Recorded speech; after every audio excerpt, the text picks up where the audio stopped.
তোমার ঠাকুমা শাশুড়ির সাথে একবার দেখা করতে চাই, আপনি যদি একটু অনুমতি দেন। তুমি যাও, ওনাকে ঠাম্মির কাছে নিয়ে যাও। তুমি ভালো মানুষই করে ওনাকে মায়ের ঘরে পাঠালে, আর উনি পেছন থেকে ছুরি মেরে দিলেন, মানে বালাটাই চুরি করে নিয়ে চলে গেলেন।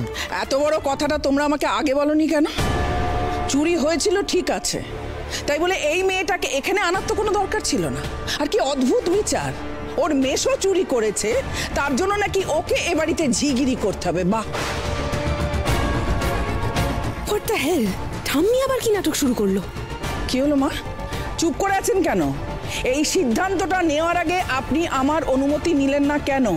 আপনি জানেন না যে এ বাড়িতে কোনো সিদ্ধান্ত নেওয়ার আগে আমার অনুমতি নিতে হয়?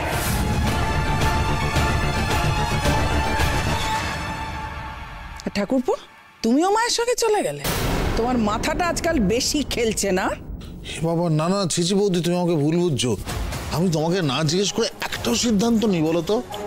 মায়ের ব্যাপারটা তো বলতে পারবো না আমি, মা নিজে মানে বুঝতেই পারছো। अरे बाबा रे बाबा, सत्यानाश हो गया, पूरा सत्यानाश हो गया। আর দুটো দিন পরে আমাদের কৃষা রুক্মিণীর বিয়ে বলো, আর তার মধ্যে ডায়ন কালো সায়া নিয়ে এসে ঘরের মধ্যে দাঁড়িয়ে আছে। নজর না লাগ যায় বাচ্চাগুলোর।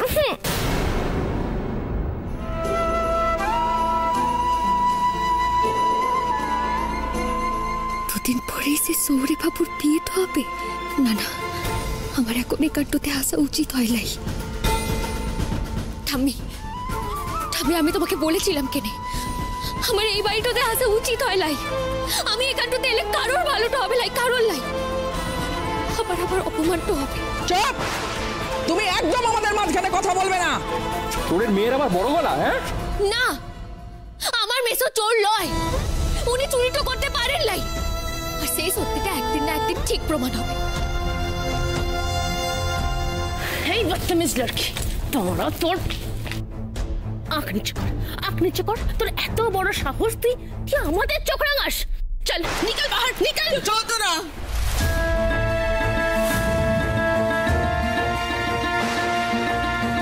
বিনুর হাতটা ছাড়ো, ছাড়ো বলছি। বড় বৌমা, বিনুকে আমি এই বাড়িতে নিয়ে এসেছি।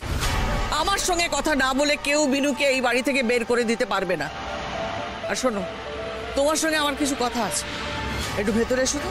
যা বলার এখানেই বলুন মা, আলাদা করে বলার কি আছে? আলাদা কথাটা যে কি সেটা তোমার আমার মধ্যে আলাদাভাবে কথা হলে সেটা বুঝতে পারবে, আর সেই কথাটা এই হাটের মাঝে না হলে সবার পক্ষে ভালো। গৌরাঙ্গ, বিনুর গায়ে যেন হাত না পড়ে।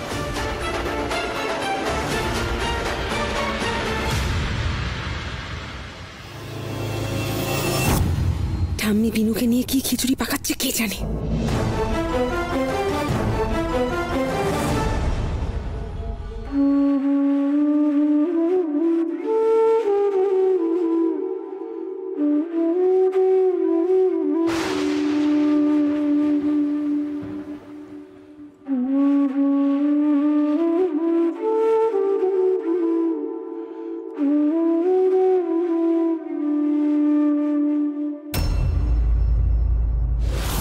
আমি কিছুতেই ওই মেয়েকে বাড়িতে থাকতে দেব না মা। আপনার কি লাগবে বলুন? নার্স, আয়া, কাজের লোক, কি প্রয়োজন বলুন, আমি ব্যবস্থা করে দেবো, কিন্তু ওই মেয়েকে এ বাড়িতে রাখা যাবে না। দেখো বড় বৌমা, এত বছর ধরে এই বাড়িতে তুমি যেটা বলেছো সেটাই হয়েছে। তুমি আমার উপরে হুকুম জারি করেছো, আমাকে শাশুড়ি বলে কোনোদিন মান্য করনি। তুমি কি ভাবো আমি খুব দুর্বল, আমি খুব ভীরু, আর সেই কারণেই তোমার এই সব কিছু আমি মেনে নিয়েছি? মানে মানে যার গলার জোর বেশি সেই খুব বলশালী, এটা কিন্তু নয়। অনেক সময় যার পায়ের তলার মাটিটা নরম থাকে তাকে সবচাইতে বেশি গলা তুলে কথা বলতে হয়।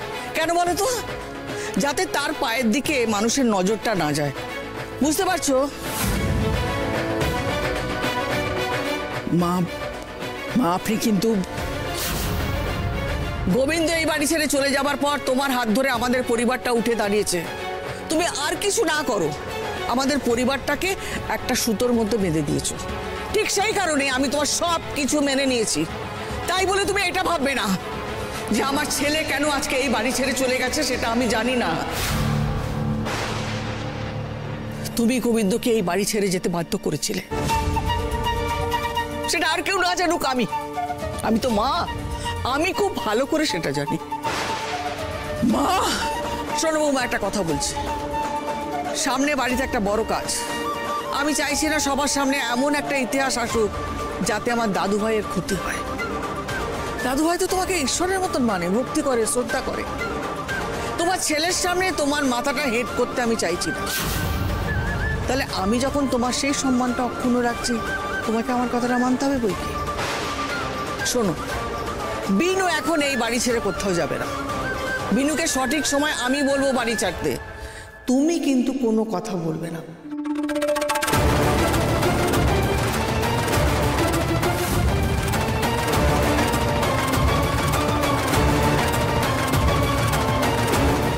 আন্টি, তুমি কিন্তু ঠাম্মির এসব উদ্ভট খেলে একদম রাজি হবে না। বিনু যাই হয়ে যাক, এই বাড়িতে আর একটা দিনও থাকবে না।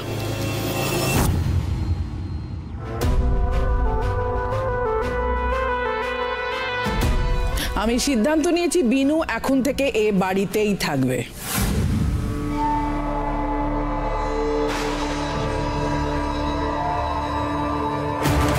যতদিন না মা ওকে এখান থেকে চলে যেতে বলেন।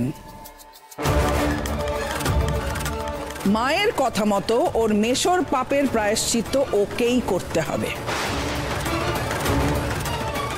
আর এখন থেকে বিনুকে এ বাড়িতে কাজের লোক হিসাবেই থাকতে হবে। তাই ও স্টোর রুমে নয়, শিউলির সঙ্গে রান্নাঘরে শোবে।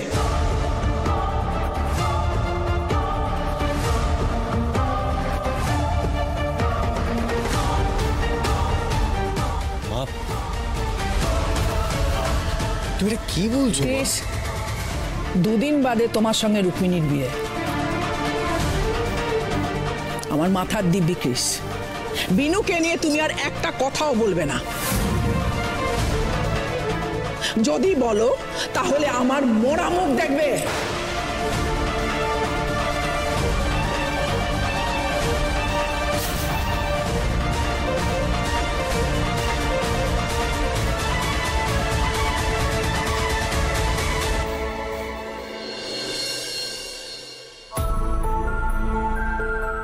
ওমা, এ কি রে,